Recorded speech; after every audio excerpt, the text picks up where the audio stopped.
संत कुमार बोले, हे भगवान, आपने सावन मासों का संक्षिप्त वर्णन किया है। हे स्वामीन, इससे हमारी तृप्ति नहीं हो रही है, अतः आप कृपा करें कि विस्तार से वर्णन करें, जिसे सुनकर हे ईश्वर मैं कृतकृत हो जाऊं। ईश्वर बोले, हे योगीश, जो बुद्धिमान नक्रवत्र के द्वारा श्रावण मास के व्यतीत करता है, वह 12 महीने में नकव्रत करने का फल का भी भागी होता है। नकव्रत में दिन की समाप्ति के पूर्ण सन्यासियों के लिए एवं रात्रि में गृहस्थों के लिए भोजन का विधान है। उसमें सूर्यास्त के बाद तीनों घड़ियों को छोड़कर नव भोजन का समय होता है। सूर्य अस्त होने के पश्चात 3 घड़ी संध्या काल होता है। संध्या वेला में आहार, मैथुन, निद्रा और चौथा स्वाध्याय, इन चारों का कर्मों का त्याग कर देना चाहिए। ग्रस्त और यति के भेद से उनकी व्यवस्था विषय में मुझसे सुनिए। सूर्य के मंद पड़ जाने पर जब अपनी छाया अपने शरीर से दुगनी हो जाए, उस समय के भोजन को यति के लिए नक्त भोजन कहा गया है। रात्रि भोजन के लिए नक्त भोजन नहीं होता है। तारों की दृष्टिगत होने पर विद्वानों ने गृहस्थ के लिए नक्त कहा है। यति के लिए दिन के 8वें भाग के शेष रहने पर भोजन का विधान है। इसके लिए रात्रि में भोजन का निषेध किया गया है। गृहस्थ को चाहिए कि वह विधि पूर्वक रात्रि में नक्त भोजन करे, और यति विधवा तथा विदुर व्यक्ति सूर्य के रहते नक्तव्रत करे। विदुर व्यक्ति यदि पुत्रवान हो तब उसे भी रात्रि में ही नक्तव्रत करना चाहिए। अनाश्रमी हो अथवा आश्रमी हो अथवा पत्नी रहित हो अथवा पुत्रवान हो, उन्हें रात्रि में रक्तवत्र करना चाहिए। इसी प्रकार बुद्धिमान मनुष्य को अपने अधिकार के अनुसार नक्तवक्त करना चाहिए। इस माह में नक्तवक्त करने वाला व्यक्ति परम गति प्राप्त करता है। मैं प्रातःकाल स्नान करूँगा, ब्रह्मचार्य व्रत का पालन करूँगा, नक्त भोजन करूँगा, पृथ्वी पर सोऊंगा और प्राणियों पर दया करूँगा। हे देव, इस व्रत को प्रारंभ करने पर यदि मैं मर जाऊँ तो हे जगतपते, आपकी कृपा से मेरा व्रत पूर्ण हो। ऐसा संकल्प करके बुद्धिमान व्यक्ति को सावन मास में प्रतिदिन नक व्रत करना चाहिए। इस प्रकार नक व्रत करने वाला मुझे अत्यंत प्रिय होता है। ब्राह्मण के द्वारा अथवा स्वयं ही अतिरुद्ध महारुद्र अथवा रुद्र मंत्र से महीने भर प्रतिदिन अभिषेक करना चाहिए। हे वस्त, मैं उस व्यक्ति को प्रसन्न हो जाता हूँ क्योंकि मैं जलधारा से अत्यंत प्रीति रखने वाला हूँ, अथवा रुद्र मंत्र के द्वारा मेरे लिए अत्यंत प्रीतिकर होम प्रतिदिन करना चाहिए। अपने लिए जो भी भोज्य पदार्थ अथवा सुख उपभोग की वस्तु अति प्रिय हो, संकल्प करके उन्हें श्रेष्ठ ब्राह्मण को प्रदान करके स्वयं महीने भर उन पदार्थों का त्याग करना चाहिए। हे मुने, अब इसके बाद उत्तम लक्ष्य पूजा विधि को सुनिए।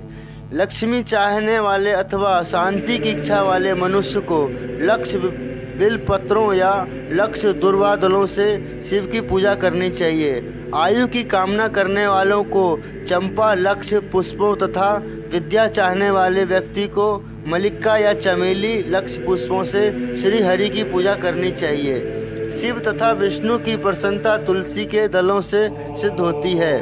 पुत्र की कामना करने वाले को कटेरी के दलों से शिव तथा विष्णु का पूजन करना चाहिए।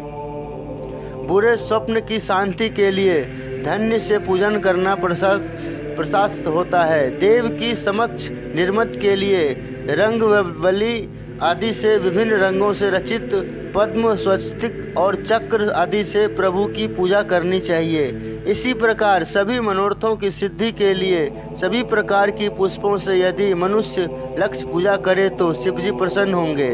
तत्पश्चात उद्यापन करना चाहिए, मंडप निर्माण करना चाहिए और मंडप के त्रिभाग परिमाण में वेदिका बनानी चाहिए।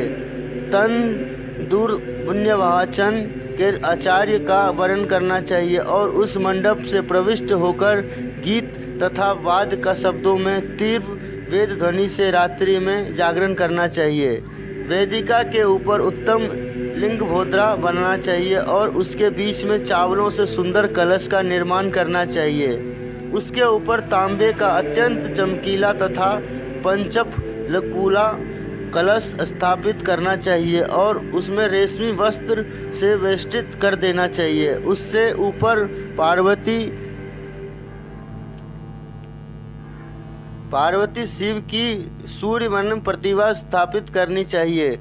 तत्पश्चात पंचमूर्पूर्वक धूप दीप तथा नैवेद्य से उस प्रतिमा की पूजा करनी चाहिए और गीत वाद नृत्य तथा वेद शास्त्र तथा पुराणों के पाठ के द्वारा रात्रि में जागरण करना चाहिए।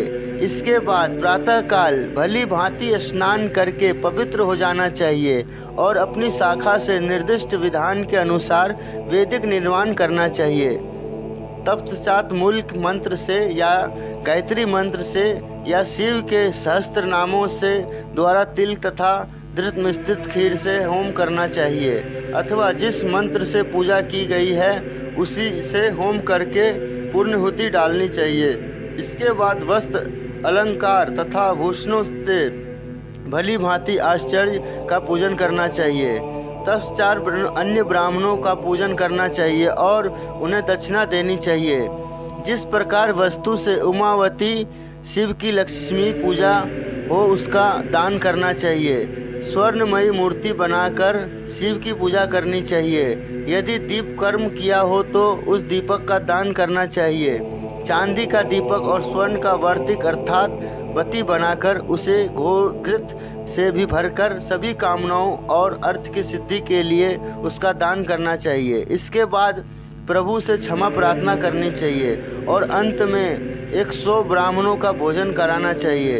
हे मुनि, जो व्यक्ति इस प्रकार पूजा करता है मैं उस पर प्रसन्न होता हूँ। उसमें जो श्रावण मास में पूजा करता है उनका अनंत फल मिलता है। यदि आपके लिए अत्यंत प्रिय कोई वस्तु मुझे अर्पण करने के विचार से इस माह में कोई त्यागता है तो अब उसका फल सुनिए। इस लोक में परलोक उसकी प्राप्ति लाख गुना अधिक होती है। सकाम करने से अभिलषित सिद्धि होती है और निष्काम करने से परम गति मिलती है। इस मास में रुद्राभिषेक करने वाला मनुष्य उसके पाठ की अक्षर संख्या से एक अक्षर के लिए करोड़ करोड़ वर्ष तक रुद्रलोक में प्रतिष्ठा प्राप्त करता है। पंचामृत का अभिषेक करने से मनुष्य अमरवत्र प्राप्त करता है। इस मास में जो मनुष्य भूमि पर शयन करता है उसका फल भी मुझे सुनिए। हे धृतश्रेष्ठ, वह मनुष्य ने प्रकार के रत्नों से जुड़ी हुई सुंदर वस्त्र से आच्छादित बिछे हुए कोमल गद्दे से सुशोषित देश तकियों से युक्त रम्य स्त्रियों से विभूषित रत्न निर्मित दीपों से मंडित तथा अत्यंत मृदु और गरुडाकार प्रवर्णलिखित अथवा हाथी दांत की बनी हुई अथवा चंदन की बनी हुई उत्तम तथा शुभ साग्य प्राप्त करता है। इस मास में ब्रह्मचार्य का पालन करने से वीर की दृष्टि पुष्टि होती है। ओज बल शरीर की दृष्टा और जो भी धर्म के विषय में उपकारक होते हैं वह सबसे प्राप्त हो जाता है। निष्काम ब्रह्मचार्यवती को साक्षात ब्रह्म प्राप्ति होती है और सकाम को स्वर्ग तथा सुंदर देवगणों की प्राप्ति होती है।